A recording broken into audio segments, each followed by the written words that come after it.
Bonjour et bienvenue sur la chaîne YouTube de l'Église évangélique italienne de Marcinelle. Notre culte va pas tarder à commencer.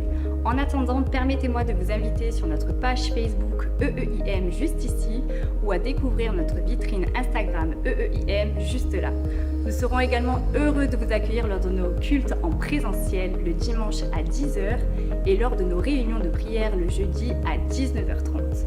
En plus de tout cela, nous organisons des réunions de jeunes les dimanches soirs à 18h, ainsi que des groupes de maison en semaine dont vous obtiendrez toutes les informations via cette adresse mail ou directement via les réseaux sociaux.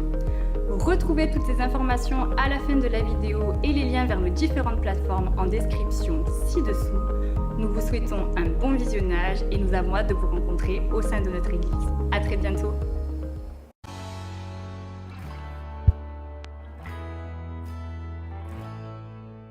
Bon matin, Marcinelle. Ah, c'était ça le mot de... Ok. Je suis profondément reconnaissant de pouvoir être ce matin avec vous, puis de voir une église entière louer le Seigneur d'un seul et même cœur, c'est pas rien du tout.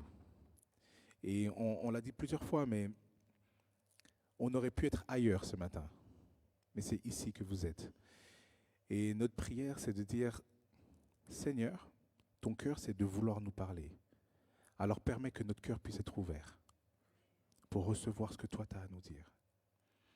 Et il y a pas mal de mots déjà qui ont commencé, qui ont été dits. J'ai entendu, votre pasteur a dit à un moment, on attend une réponse de Dieu. J'ai trouvé ça fort, vous savez. Dans notre vie, il y a beaucoup de choses qu'on attend parfois de Dieu. Et puis, on peut le voir dans la Bible. L'histoire de la Bible est une histoire d'une longue attente. Joseph, il a eu un rêve, il a attendu si longtemps avant que ce rêve se réalise. Abraham, il n'a même pas vu son rêve se réaliser. Dieu lui a promis. Il a vu un des deux rêves. Il a vu son enfant Isaac arriver.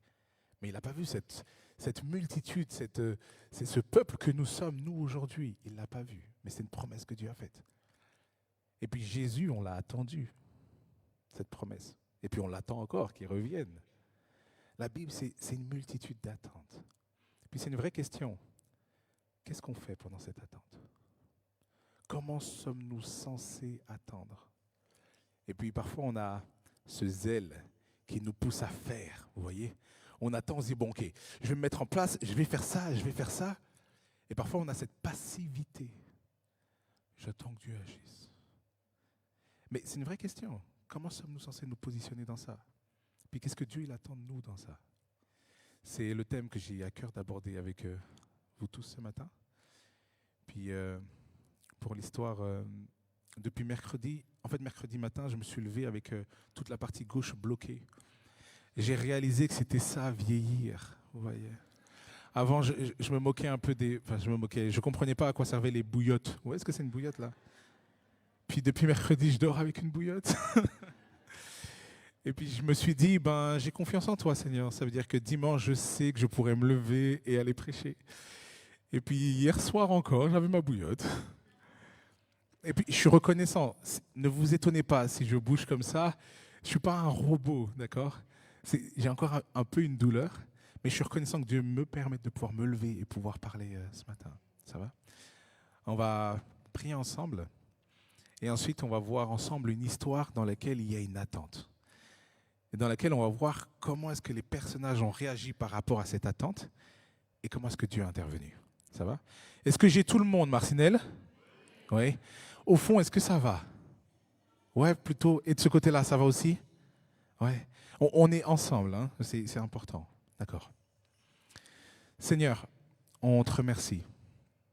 On te remercie parce que ta grâce est immense. On ne mérite rien. Et malgré tout ça, tu te penches à nous aimer.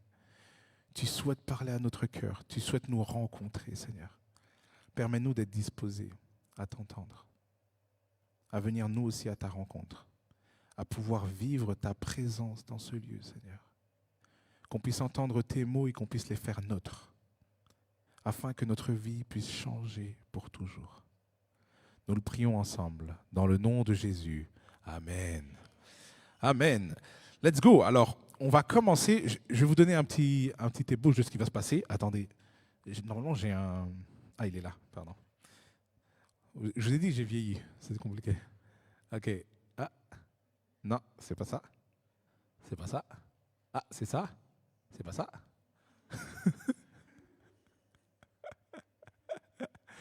Est-ce que c'est... C'est moi ou... Je dois vous laisser faire peut-être? Je recommence? Ok, je recommence. Ah, là. Ah, de l'autre côté. La vieillesse, pardon, excusez-moi. Excusez-moi. Merci beaucoup. Mais c'est grave. Ok, voilà ce qu'on va faire. On va commencer ensemble par lire un texte biblique dans lequel on va vivre cette histoire ensemble. Et dans un deuxième temps, on va prendre 3 leçons qu'on peut tirer de ce texte. Je vous ai un peu spoil, mais je vais quand même vous expliquer les leçons. Et on finira avec une conclusion. Ça veut dire que ça sera court. On est d'accord? Vous êtes prêts à être concentrés? Je peux vous demander une chose, peut-être, c'est de prendre des notes. Sentez-vous à l'aise. Vos téléphones, mettez-les en mode avion, mais vous pouvez prendre des notes s'il le faut. J'ai tendance à faire plein de liens avec la Bible, donc si jamais c'est intéressant qu'on puisse noter. Ça va? C'est parti. Est-ce que je peux demander à une personne de lire le texte? Ah oui, j'ai dit qu'on allait participer. On est une église, on va le faire ensemble. Est-ce qu'une personne serait OK de lire? Oui? Vraiment? Très bien. Je vais te donner le micro. Ah, tu donnes le micro.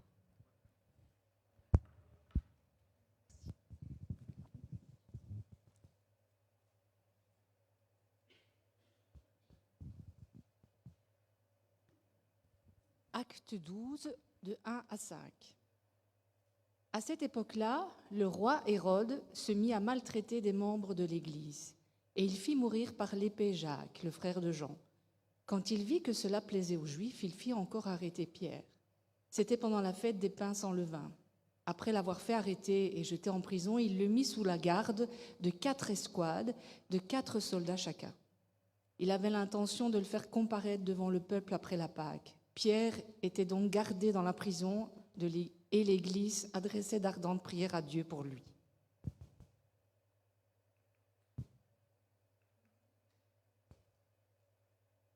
Acte 12, 6 à 8. La nuit qui précédait le jour où Hérode allait le comparaître, Pierre, attaché avec 2 chaînes, dormait entre 2 soldats. Des sentinelles, postés devant la porte, gardaient la prison. Soudain, un ange du Seigneur survint, et une lumière resplendit dans la cellule. L'ange réveilla Pierre en le frappant du côté et lui dit « Lève-toi vite !» Les chaînes tombèrent de ses mains. Et puis l'ange lui dit « Mets ta ceinture et tes sandales. » C'est ce qu'il fit. L'ange lui dit encore « Mets ton menton et suis-moi. » Acte 12, 9, 11. Pierre sortit et le suivit, sans savoir ce que l'ange faisait était réel. Il croyait avoir une vision. Ils passèrent la première garde, puis la seconde, ils arrivèrent à la porte de fer qui mène à la ville. La porte s'ouvrit d'elle-même devant eux, ils sortirent et s'avancèrent dans une rue. Aussitôt l'ange quitta Pierre. Revenu à lui-même, Pierre dit « Maintenant je sais vraiment que le Seigneur a envoyé son ange et qu'il m'a délivré du pouvoir d'Hérode et de tout ce que le peuple juif attendait. » Amen. Amen. On va s'arrêter là. Je me suis dit que j'allais passer ça. Alors, je vais résumer l'histoire. On est à l'époque de Hérode Agrippa Ier. Est-ce que ce nom vous dit quelque chose? Non? Alors, Hérode Agrippa Ier, c'est le petit-fils de Hérode le Grand. Et Hérode le Grand, c'est lui qui a essayé de tuer Jésus lorsqu'il est né. Vous voyez? Qui a dit au mage, dites-moi où Jésus est né, comme ça moi aussi j'irai l'adorer. Mais en fait, son plan, ce n'était pas de l'adorer. Il voulait être le seul roi, finalement. Vous voyez? Et bien, son petit-fils, c'est Hérode, Agrippa Ier. Et ce qui se passe dans cette histoire, c'est que Hérode Agrippa Ier, il a quelques problèmes avec Rome. C'est-à-dire que ça se passe bien d'un côté, puisque Rome lui a donné de pouvoir gouverner une partie de la Judée et de la Samarie notamment. Mais en même temps, il n'est pas certain que ses relations sont sûres. Donc, il a un plan. Tout ça, c'est politique. Il s'est dit, si je peux être ami, proche, aimé des Juifs, eh bien, j'aurai plus facile à gouverner et à garder la main sur ce territoire. Mais les Juifs, qui sont ceux qui les dirigent? En fait, ce sont les chefs de la loi, les pharisiens, les sadducéens, etc. Et les pharisiens, pendant cette époque-là, ils ont un problème. C'est les chrétiens. Ils n'en peuvent plus. Ils se multiplient partout. C'est vraiment un problème pour eux. Alors Hérode, qu'est-ce qu'il se dit? J'ai la solution. Je vais attraper les chrétiens. Ça va faire plaisir aux pharisiens. Et comme ça, l'enjeu que j'ai politiquement de pouvoir leur plaire va fonctionner. Et c'est comme ça que Hérode se mit à, comme vous avez vu dans le texte, persécuter les chrétiens. Le premier chrétien qu'il a attrapé, c'est Jacques. Il a fait mourir Jacques. Quand on parle de Jacques dans ce texte, on ne parle pas de Jacques, celui qui a écrit dans la Bible l'Épître. On est en train de parler du frère de Jean, qui est l'un des fils du tonnerre. Donc il attrape Jacques et il fait mourir Jacques. Il faut savoir que Jacques est le premier martyr de l'Église. C'est le premier à être mort. Ça veut dire que la communauté n'avait encore jamais connu d'apôtre qui meurt de la main d'un homme. Et une fois qu'il tue Jacques, il voit que les Juifs, etc., sont très contents. Et il dit, let's go, c'est le moment. Je vais devenir une méga star. Je vais aussi attraper Pierre. Pierre qui était un leader à ce moment-là de l'Église. Alors il attrape Pierre et il le met en prison. Au moment où la communauté apprend ça, elle se met à part. Et elle se met à prier de manière ardente. Il priait ardemment ou incessamment. Et là, il y a un ange, un soir, qui arrive au milieu de cette prison et qui fait sortir Pierre comme vous l'avez vu. Ça va? Ça, c'est le résumé de l'histoire. Et la première leçon qu'on va tirer de ça, c'est attendons-nous à Dieu seulement. Hérode, il avait un enjeu. Il voulait être politiquement aimé. Pour ça, il a mis toute son intelligence en œuvre. Et qu'est-ce qu'il a fait? Il a dit, non seulement je vais arrêter Pierre, mais je vais mettre 4 escouades de 4 personnes. Vous savez combien ça fait? 16 soldats. En fait, il y avait 16 soldats qui, pendant 24 heures sur 24, tournaient pour garder Pierre. 2 à côté de Pierre, attachés à lui. Donc ça veut dire que Pierre bouge, il bouge. Vous devez imaginer comme c'était pour faire pipi. Hein. Pardon. Et 2 devant la porte. Vous voyez? Ça veut dire que c'est impossible de sortir de là. Est-ce que vous avez une idée de pourquoi est-ce que Hérode a fait ça? Pourquoi il a mis autant de surveillance? Peut-être que vous n'avez pas d'idée. Pardon? Ouais, mais en fait, ce qui se passe, et moi je me mets à sa place, Hérode, il faut voir Acte 4. Dans Acte 4, les disciples, ils voient un mendiant, et puis il dit ouais, donne-moi de l'argent. Et eux deux, ils disent, bah, nous avons ni argent ni or, mais ce que nous avons, nous te le donnons au nom puissant de Jésus, lève-toi et marche. Et puis, lève-toi et vois. Et ce mendiant, il se lève, il marche, il voit à nouveau. Alors, les chefs de la loi entendent parler de ça. Ils vont l'appeler. Et ils leur disent à Pierre et à Jean, qu'est-ce que vous faites là? Au nom de qui vous faites ça? Et eux, ils disent, c'est au nom de Jésus-Christ. Et ils leur disent, ne faites plus jamais ça, sinon nous allons vous tuer. Ils disent, on préfère plaire à Dieu qu'à vous. Hein. Ils sortent, et qu'est-ce qu'ils font? Ils recommencent. Résultat, on les arrête. Tous les disciples, ça c'est Acte 5, tous les disciples sont en prison. Qu'est-ce qui se passe? Un ange apparaît au milieu de la prison, les délivre et leur dit, retournez prêcher la parole. Et qu'est-ce qu'ils font? Ils sortent de la prison et ils retournent prêcher la parole. On les arrête à nouveau. On leur dit, mais on vous a dit combien de fois d'arrêter? On vous met en prison, vous sortez, on ne comprend pas comment ça se fait. Quand allez-vous cesser? Vous n'avez pas peur de mourir? Et c'est là que Gamaël rentre en piste et dit, peut-être devrions-nous être sages. Si ce n'est pas Dieu, ça s'arrêtera. Si c'est Dieu, on ne devrait pas se mettre face à ce que Dieu est en train de faire. Et donc, ces sacrificateurs disent à ces apôtres, retournez, on vous laisse tranquille encore une fois. Mais ne recommencez pas, sinon on vous tue. Ça, c'était il y a 10 ans. 10 ans plus tard, Hérode prend le pouvoir. Il arrive à tuer pour la première fois Jacques. Qu'est-ce qu'il se dit? La puissance qui les gardait a disparu. C'est le moment. Donc quand il arrête Pierre, il se dit, ok, j'ai arrêté Pierre, mais je vais contrôler la situation. Apparemment, ils ont l'habitude de sortir des prisons faciles. Apparemment, il y a des choses qui se passent de leur côté à leur avantage. Cette fois-ci, je ne vais rien laisser au hasard. Je vais tout contrôler et je vais leur montrer qui dirige. Alors, je ne vais pas mettre 4, pas 8, pas 12. on va mettre 16 soldats. Ils vont se relier jour et nuit et il sera attaché à eux.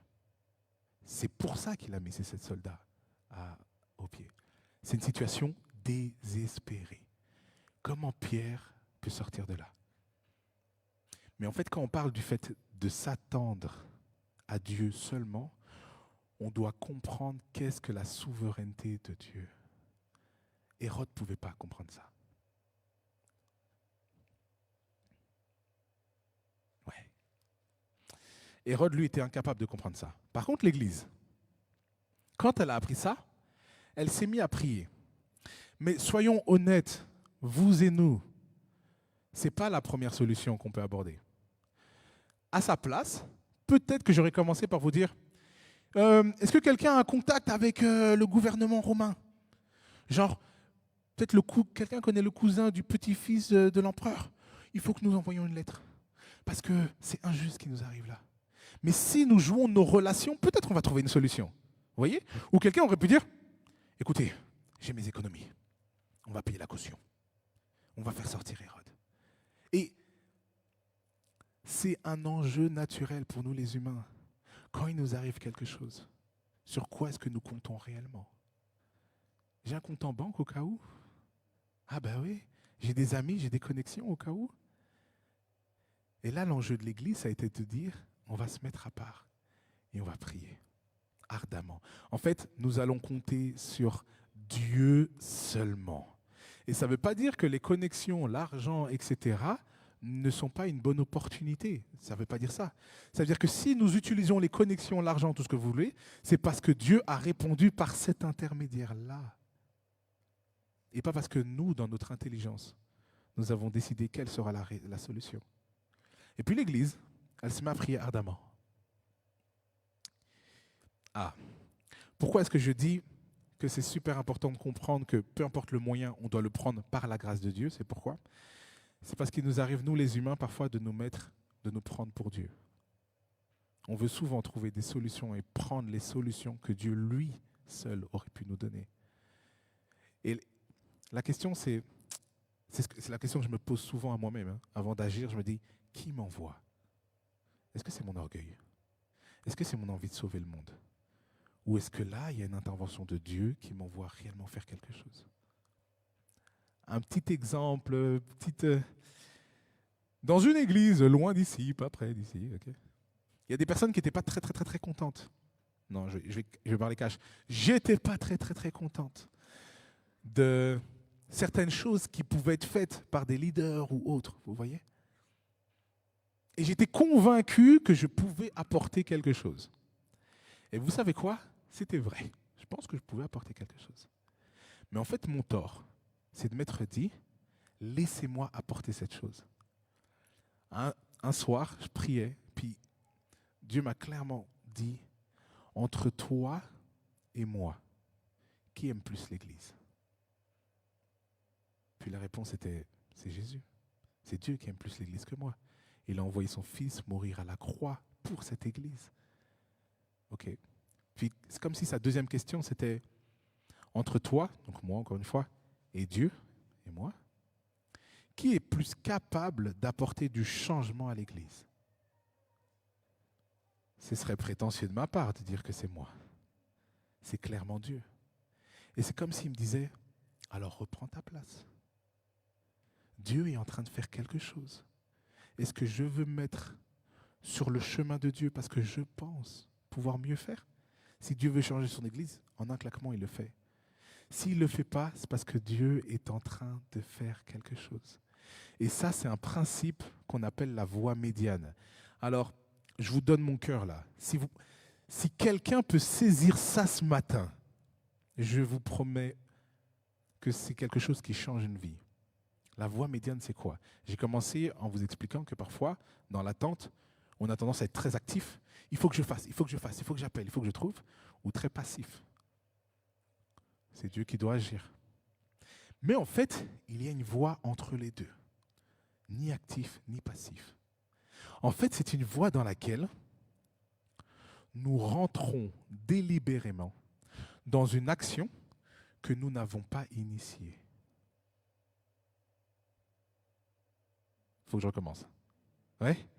Ça veut dire que il y a une action, il y a quelque chose qui est mis en place, qui est en train de commencer.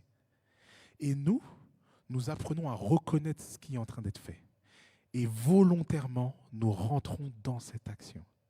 Mais ce n'est pas nous qui avons été actifs, qui avons lancé l'action, c'est Dieu. Notre rôle, c'est de reconnaître ce que Dieu fait. Et puis ensuite de dire, mais Seigneur, je veux participer à ça. Et lorsque nous commençons à participer à ça, les résultats, ce n'est pas nous. C'est celui qui a lancé l'action. C'est Dieu. Vous voyez? Bon, il faut un exemple. OK. Vous voyez Josué? Ouais, c'est dans l'Ancien Testament. Il doit aller attaquer Jéricho. Et puis en fait, il est en train de réfléchir. Comment je vais faire pour attraper cette muraille? Donc c'est une énorme ville, une grande ville. Comment je vais faire pour attraper cette muraille? Il arrive devant la muraille et là il croise un ange. Et cet ange lui dit... Non, c'est plutôt lui qui dit à l'ange, toi t'es avec qui? T'es avec nous ou t'es avec eux? Autrement dit, est-ce que tu es positionné de mon côté ou tu es de leur côté?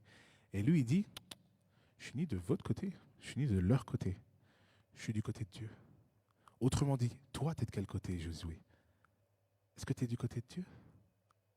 Est-ce que ton cœur n'est pas en train de chercher ta volonté à toi, mais celle de Dieu à ce moment-là?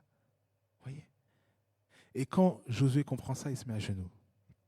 Et il dit, dis-moi ce que je dois faire.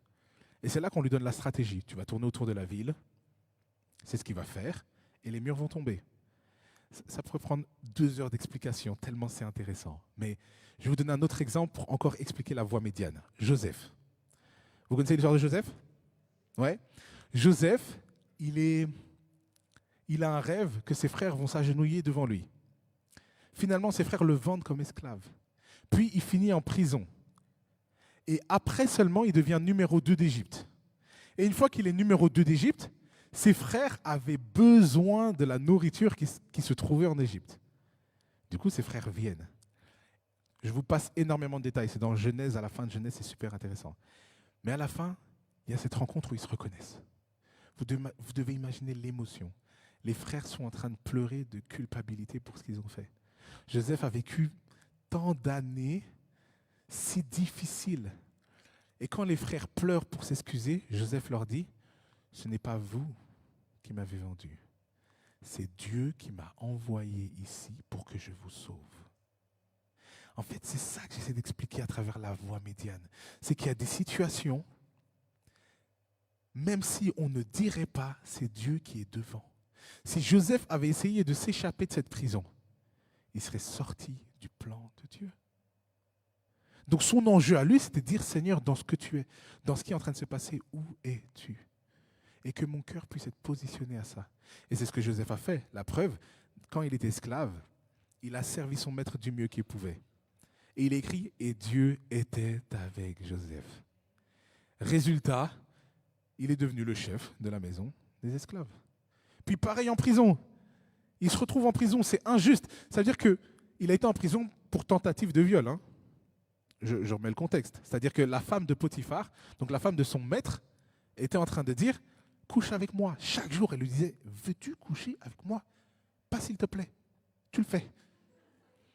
Et il disait non chaque jour, jusqu'au jour où ils étaient tous les deux, tout seuls dans la maison, comme de par hasard.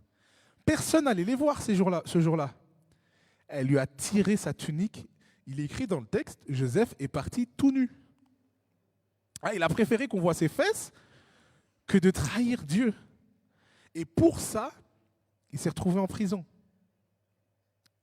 Et même dans cette prison, il a servi la prison de telle sorte qu'en fait, les gardiens lui ont confié la prison. Déjà, c'est insensé. Et Dieu était avec Joseph. Il y a des moments dans nos vies comme ça. Ce qu'on vit n'a aucun sens. La question, c'est où es-tu, Seigneur, là-dedans? Peut-être que c'est un désert que Dieu veut que nous passions. Et que notre but, ce n'est pas de fuir ce désert. Peut-être que Dieu veut que nous traversons ce désert. Parce qu'il sait que c'est peut-être la meilleure manière pour nous de rapprocher notre cœur au sien. Parce qu'il sait que c'est l'endroit où peut-être on va l'écouter réellement, ou peut-être on va accepter. Et ça, c'est l'aspect de la voie médiane. C'est le fait de dire, c'est Dieu qui contrôle et je ne suis pas là pour mettre les choses en place. Je suis là pour, Seigneur, qu'est-ce que tu es en train de faire? Et là où je comprends ce que tu es en train de faire, j'y plonge et je m'active. La voie médiane, c'est une invitation. C'est une invitation à quoi? À devenir partenaire de Dieu dans ce qu'il fait. Deuxième point. Premier point, attendons-nous à Dieu seulement. On ne veut rien d'autre que l'action de Dieu. Le deuxième point, c'est... Je vais avancer chez moi aussi, parce que sinon après... Le deuxième point, c'est pour devenir partenaire de Dieu dans ce qu'il fait. En devenant partenaire de Dieu dans ce qu'il fait. C'est hyper intéressant, parce que l'attitude de l'Église, ça a été de prier. En fait, certaines situations que nous vivons sont des invitations à la prière. Ah, il n'y a personne qui m'a entendu là, je suis triste. Certaines situations que nous vivons sont des invitations à la prière. Vous savez, une des raisons pour laquelle nous ne prions pas beaucoup, c'est parce que nous ne réalisons pas la dépendance que nous avons à Dieu. Je le répète, j'ai un problème avec ma voiture et j'ai un compte en banque à 100 000 euros au cas où. C'est juste le compte en banque de mes... au cas où. Parce que mon compte courant aussi, il est bien rempli, vous voyez. À quel moment je pense à Dieu? Soyons honnêtes. Oh, ma voiture tombe en panne, j'en achète une nouvelle. Ou je la répare. Vous comprenez? Et ce n'est pas une mauvaise chose en soi. C'est juste qu'en fait, on n'a pas de raison, dans cette situation-là, facilement de dépendre de Dieu. De s'arrêter et de dire, attends, Seigneur, tu es où là-dedans? Qu'est-ce que tu es en train de faire? Est-ce que tu es en train de me parler? Est-ce que tu voulais m'éviter d'aller au rendez-vous sur lequel je suis en train d'aller? Qu'est-ce que tu es en train de faire en ce moment-là? C'est souvent parce que nous manquons de dépendance à Dieu que nous ne prions pas assez. Puis 2024, bon, le pasteur a expliqué, je ne peux pas vous parler de business aujourd'hui, mais ce serait super intéressant. Mais avoir plusieurs entreprises, c'est drôle et c'est pas drôle en même temps. C'est les deux en même temps. Et 2024, j'ai vécu des situations dans lesquelles je me suis dit, à mon âge, avec mon expérience, je ne peux rien faire. Et je me suis surpris à être à genoux et à dire, Seigneur, j'ai besoin que tu interviennes. Dans Matthieu 5, Jésus il dit, heureux les débonnaires ou heureux les pauvres d'esprit, car ils hériteront du royaume des cieux. C'est ça que Jésus est en train de dire. Il est en train de dire, heureux ceux qui se sentent pauvres, ceux qui ne se sentent pas si capables que ça, parce qu'eux, ils vont compter sur Dieu. Eux, ils vont dépendre de Dieu. Oups.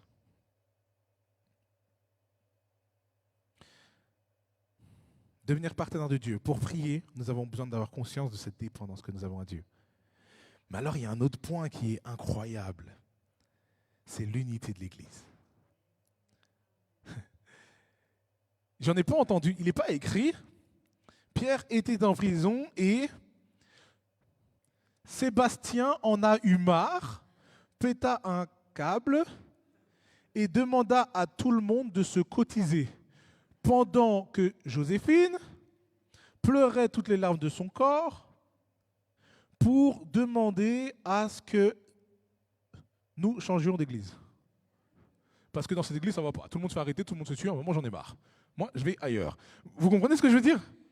On voit et l'église priait instamment. Ça veut dire qu'ils ont tous dû être ensemble. Pas de reproches, pas de... Nous avons un problème en tant qu'église d'un seul et même cœur. Nous nous mettons ensemble et nous allons prier. Et nous allons combattre. Parce que la réalité, c'est que derrière tout ça, qui était à la manœuvre contre l'église? C'est le malin. S'il y a une personne qui ne veut pas voir cette église grandir, c'est qui? C'est le malin. Donc jouer le jeu de ne pas être unis, c'est jouer le jeu du malin. On a besoin d'une église unie. Une église unie, ce n'est pas une église parfaite. Là-dedans, je suis sûr qu'il y avait des gens très ennuyants. En fait, il y en avait plein, mais je ne peux pas donner tous les... c'est pas assez long. Mais il y avait plein de gens super ennuyants et plein de gens qui avaient des problèmes les uns avec les autres.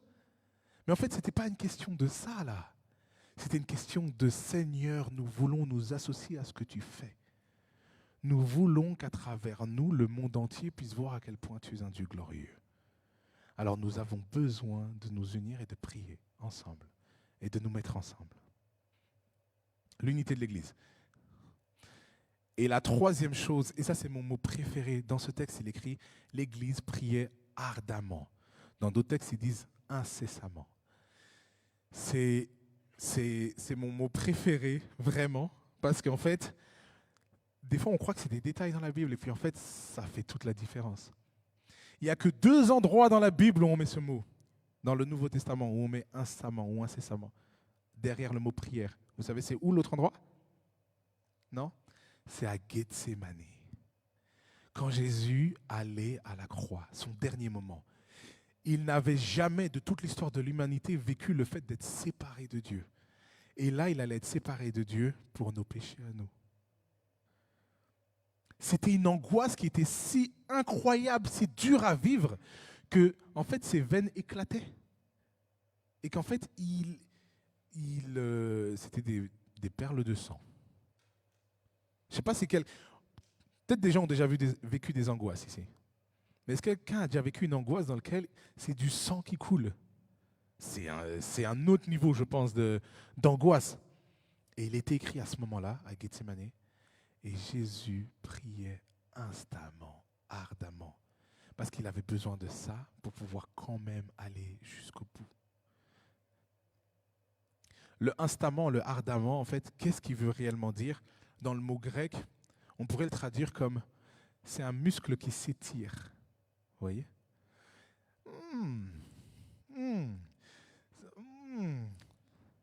En fait, c'est amusant. C'est vraiment. Non, c'est pas amusant. C'est pas amusant, mais c'est amusant. Un muscle qui s'étire au maximum. C'est ça le terme instamment.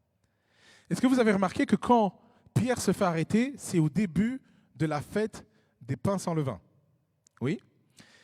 Est-ce que vous avez remarqué qu'il a dû le mettre en prison en attendant de pouvoir le tuer? Oui. Pourquoi? Parce qu'en fait, il ne pouvait pas le tuer pendant la fête. Il voulait plaire aux Juifs. Et les Juifs, ils le prennent mal, ça. Donc, on devait attendre la fin de la fête. Cette fête dure 1 semaine. Donc, on savait que Pierre allait être exécuté dans...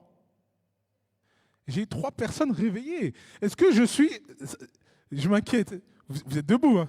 Ça veut dire que Pierre allait tuer dans... Ah, merci Seigneur, il y a des gens. Ok. Est-ce que vous avez vu quand est-ce que Dieu a envoyé son ange? On peut remettre le texte si vous voulez, mais vous avez vu quand Dieu a envoyé son ange? Attendez. Je vais reculer parce que si je ne mets pas le texte, vous n'allez pas me croire. Ah bah oui, vous n'allez pas me croire. Ah. Ouais, j'ai entendu la réponse là. Ah oui, mince.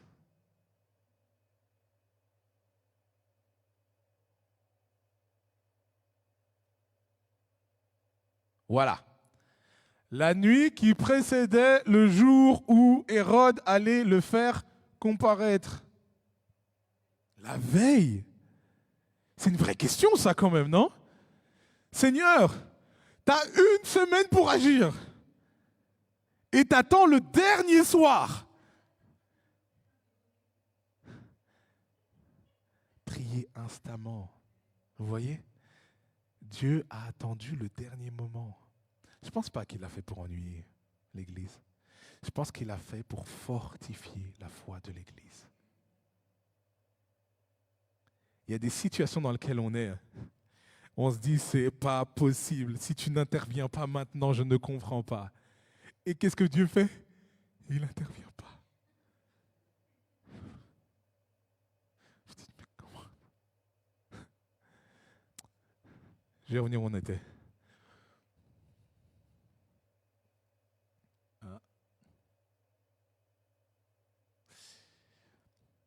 Le instamment, le ardemment met un focus sur la persévérance.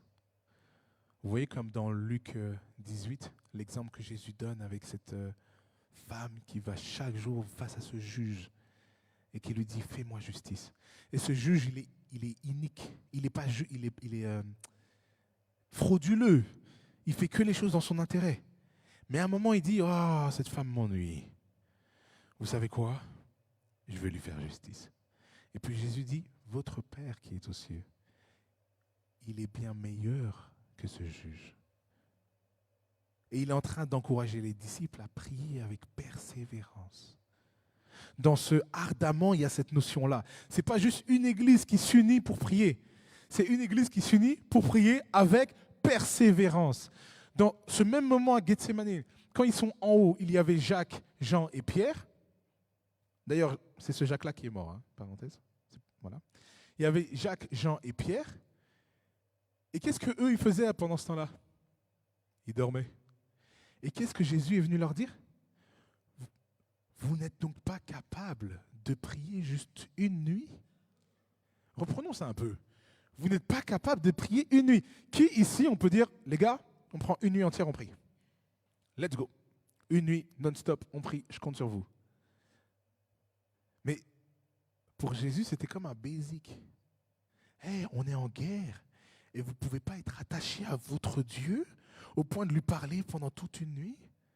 Quand vous étiez fou amoureux, vous le faisiez pour votre chérie. Avec un E ou sans E. Pour les femmes ou pour les hommes. Peut-être que vous êtes toujours fou amoureux, que vous faites toujours. Hein. Et vous ne pouvez pas aller chercher Dieu pendant toute une nuit, persévérer dans cette prière-là. La deuxième chose dans le ardemment, c'est avec émotion. Et ça, je taquine beaucoup. Je viens d'une église évangélique, vous voyez. C'est-à-dire que les émotions, on en a, mais il ne faut pas trop les montrer. Vous voyez, il ne faut pas trop les montrer. C'est intéressant, parce que quand on dit avec émotion, je vais vous donner un exemple qui va peut-être vous aider. Je connais un club de basket dont je ne citerai pas le nom.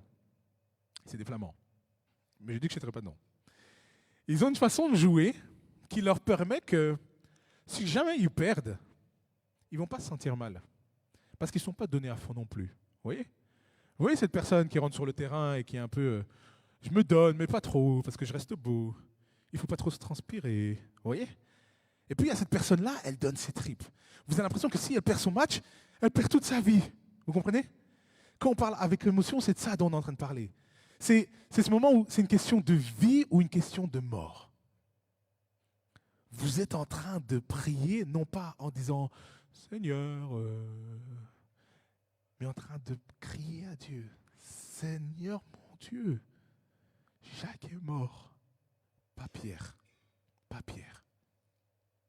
Est-ce que ta volonté peut être faite dans notre vie ?» C'est une autre façon d'engager sa prière. Ça, c'est le avec émotion. Oups.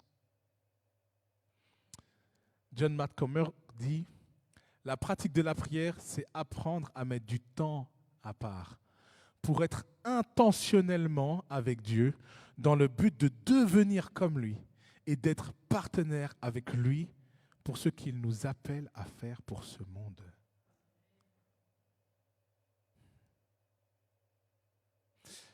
Ok, s'attendre à Dieu uniquement. Deuxièmement, en devenant partenaire avec Dieu. Troisièmement, pour une transformation. C'est mon moment préféré, les amis. Ce qui est hyper intéressant, parfait. Ce qui est hyper intéressant, je vais y arriver ou pas? Attends. Voilà. Ce qui est hyper intéressant, en fait, c'est que la transformation vue de Dieu, ce n'est pas quelque chose de l'extérieur vers l'intérieur. C'est quelque chose de l'intérieur vers l'extérieur. La religion va vous dire, par exemple, soyez en paix, ne craignez rien. Alors, qu'est-ce que vous allez faire? On va avoir une attitude de quelqu'un en paix qui ne craint rien. Comment ça va? Bien. Mais ça ne veut pas dire que c'est ce qui se passe à l'intérieur. La relation avec Dieu, c'est l'inverse. C'est parce qu'en fait, on est dans cette dynamique avec Dieu, parce que Dieu change notre intérieur, qu'en fait, on commence à avoir la paix qui vient de l'intérieur. Et parce qu'on a cette paix à l'intérieur, elle commence à se voir à l'extérieur. Vous voyez? Le processus, c'est vraiment de l'intérieur vers l'extérieur. Autrement dit, c'est on ne triche pas. On n'y est pas, on est humain. C'est OK. On prie Dieu de nous transformer pour qu'en fait, on puisse être. Et une fois qu'on est, témoigner, montrer, c'est plus un problème, c'est plus un enjeu, c'est plus un orgueil, parce que c'est qui vous êtes réellement. Et c'est ce qu'on voit dans ce texte-ci. Je vais vous montrer. J'ai été dans l'autre sens.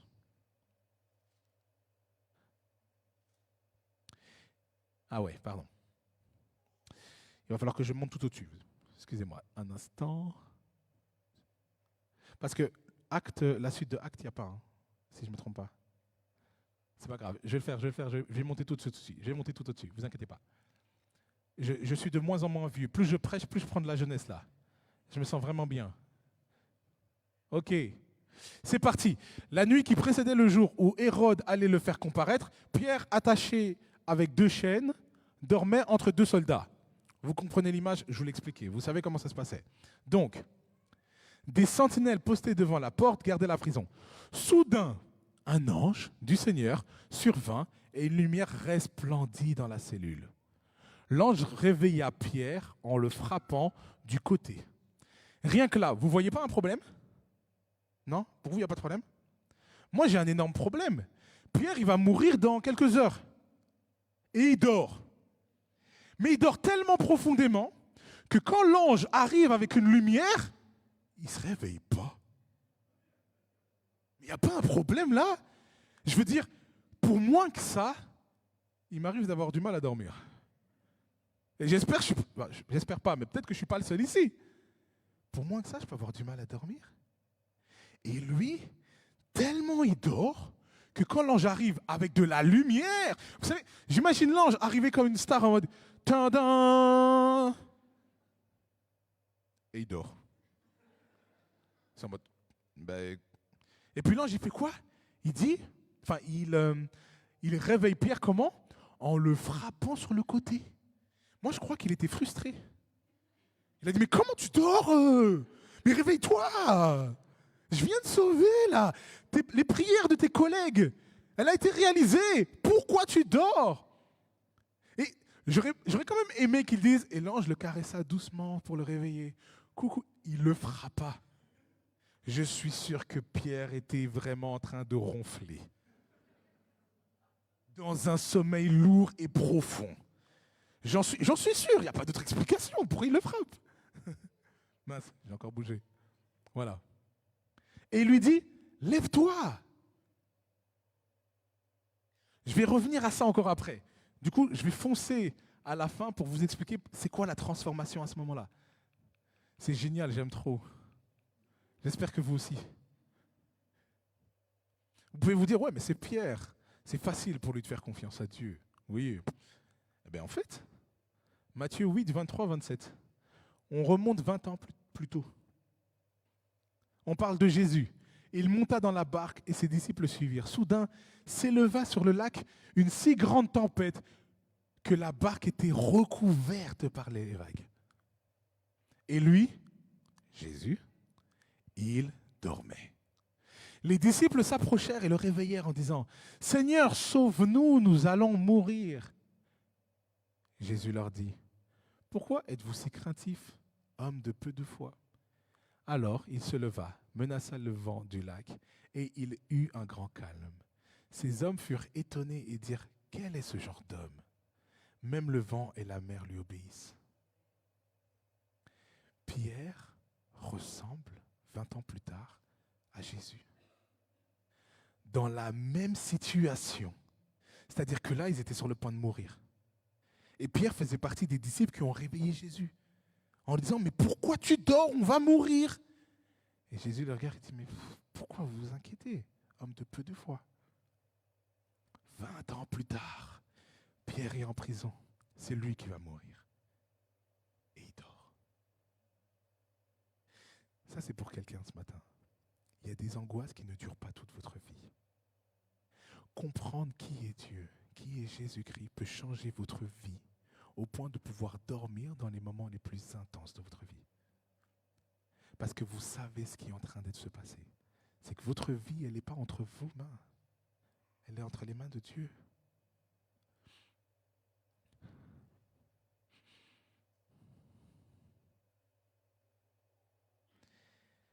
Je pense qu'il y a une deuxième raison qui a permis à Pierre de pouvoir dormir. Ce n'est pas seulement la foi de dire « Seigneur, tu vas me sauver ». C'est la foi, et ça vient au premier point, de croire dans la souveraineté de Dieu. Pour l'illustrer, vous connaissez l'histoire de, j'arrive jamais à dire leur prénom, donc on ne me jugez pas, Abed, Shadrach, Meshach, Nego. Abednego, merci. Shadrach, Meshach et Abednego. Est-ce que vous connaissez l'histoire de ces trois personnes-là? C'est dans le livre de Daniel. Vous pouvez prendre note, vous pourrez aller lire si vous voulez, c'est super intéressant. En fait, il y a ce roi qui fait cette déclaration que si vous ne vous agenouillez pas devant moi, devant cette statue que j'ai faite, eh ben, on va vous jeter dans la fournaise ardente. Et ces trois-là, ils craignent Dieu. Et ils disent, nous, on ne va pas le faire. Du coup, le roi il dit, ah ouais, c'est comme ça. Pourquoi est-ce que vous n'allez pas le faire? Vous croyez que votre Dieu peut vous sauver? Et ils leur répondent, oui, nous croyons que Dieu peut nous sauver. Mais même s'il ne le faisait pas, nous ne n'agenouillerons pas devant vous. Parce que c'est en lui que nous croyons. Ça, c'est croire dans la souveraineté de Dieu. C'est-à-dire qu'en fait, oui, je m'attends à toi. Mais même si tu n'interviens pas, je reconnais que tu es Dieu. Autrement dit, que vous me mettez dans le feu, j'y gagne. Que vous ne me mettez pas dans le feu, j'y gagne. À partir de ce moment-là, qu'est-ce qui peut perturber notre paix? Rien. Je pense que c'est ça l'enjeu pour Pierre. C'est que dans cette prison-là, il était dans un endroit où il disait, j'ai tellement confiance en Dieu. Que je vive ou que je meure, c'est pour Christ. Et que la gloire lui revienne. À ce moment-là, il n'y a rien qui peut perturber. Il n'y a rien qui peut perturber sa paix. Mais c'est une dimension, hein, d'aller jusque-là et de dire, Seigneur, j'accepte. Puis, je vais quand même faire une petite parenthèse que j'ai à cœur de faire quand même. Ça ne veut pas dire que si tu es au lendemain de ta mort dans cette situation où tu ne vois pas d'issue, tu manques de foi parce que tu n'y crois pas, parce que tu te mets à douter et que tu as peur. On n'est pas en train de dire, moi je ne veux pas dire ça. C'est légitime. Il y a des moments dans notre vie où ils sont légitimes. La peur qu'on peut savoir est légitime. L'enjeu, ce n'est pas de dire, je ne devrais pas avoir peur. L'enjeu, c'est de reconnaître ce que nous vivons à l'intérieur. Et puis ensuite, de le remettre entre les mains de Dieu. Et dire, Seigneur, en ce moment, je suis pétrifié. J'y arrive pas. Je suis comme Pierre il y a 20 ans. Mais mon cœur, c'est de devenir comme Pierre 20 ans plus tard. Alors viens, ce cœur-là, il est à toi.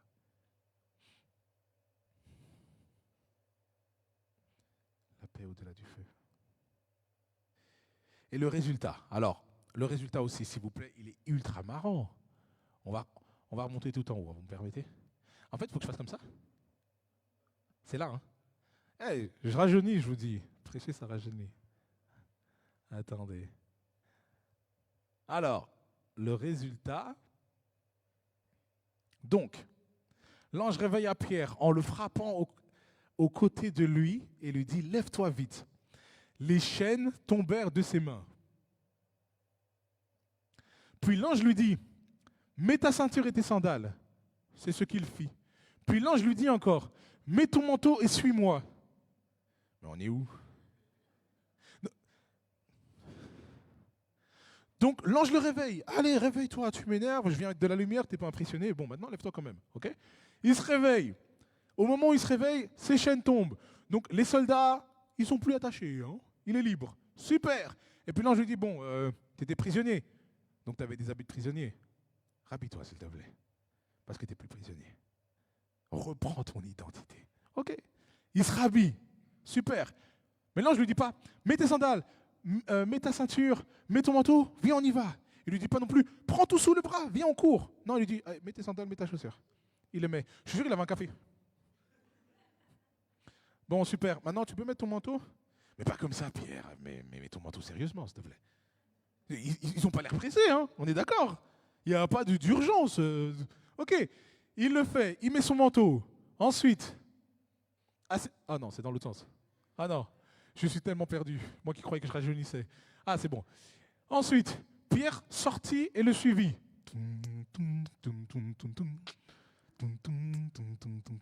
Sans savoir que ce que l'ange faisait était réel. Pierre, il a déjà eu des visions. On le voit dans le texte plus tôt. Il se disait, mais c'est une vision. Je n'ai pas à m'inquiéter, c'est pas vrai. Je suis en train de rêver, tu vois. En même temps, je le comprends, en le réveillant, le chutant dedans, dans le côte et tout ça. Bon, il se dit, ouais, c'est un rêve. Donc, il le suit, il ne croit pas que c'est réel, il croyait que c'est une vision. Ils passèrent la première garde. Donc, Hérode, tu n'avais pas mis des gars là Ils passèrent la première garde. Mais il n'est pas écrit. Est-ce qu'ils dormaient? Juste on sait. Ils passèrent la première garde. Puis la seconde garde. Et ils arrivaient à la porte de fer qui menait à la prison. Il faut savoir que cette porte est immense. Normalement, il fallait plusieurs hommes pour la pousser. Okay?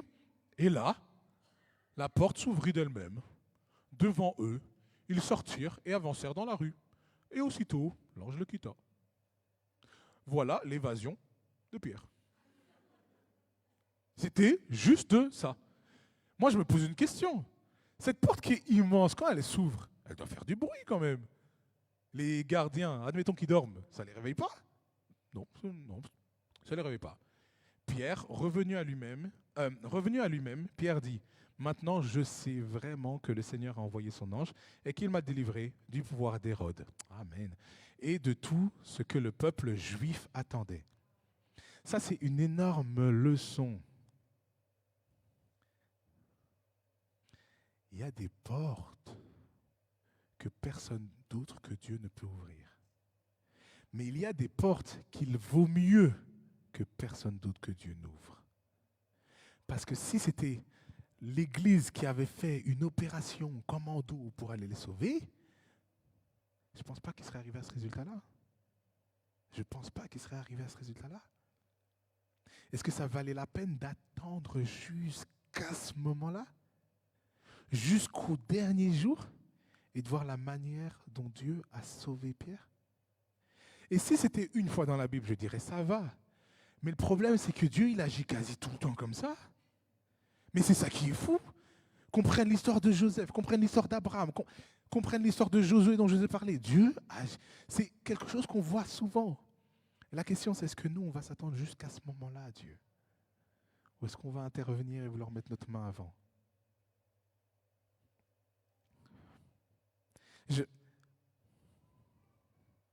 Il y a une histoire dans laquelle c'était une dame qui disait, mon mari, j'en peux plus de la façon dont il est.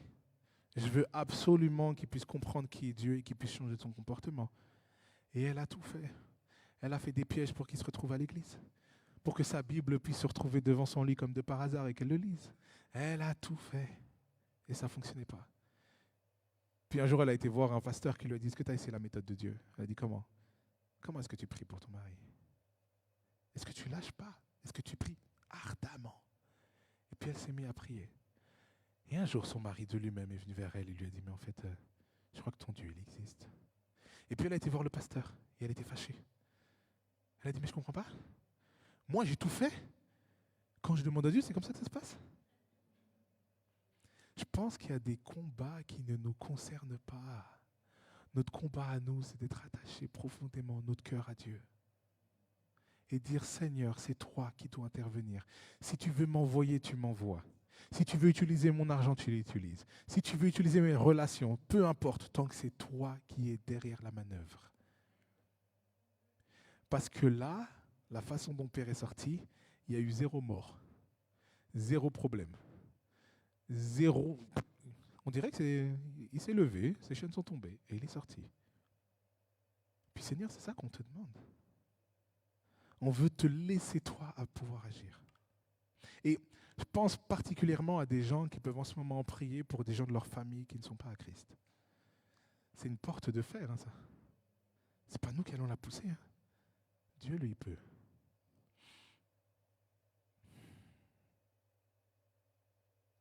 Je vais conclure parce qu'après je m'excite, j'oublie que je suis devenu super jeune et après je ne vais plus m'arrêter. Ah.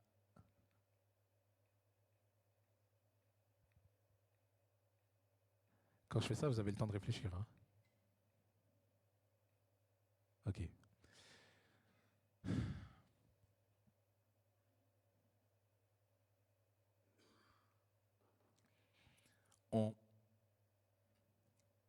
On doit revenir à notre place. Il faut qu'on redevienne à cette place d'humilité. Qu'est-ce que nous avons que nous n'ayons pas reçu? Il n'y a rien.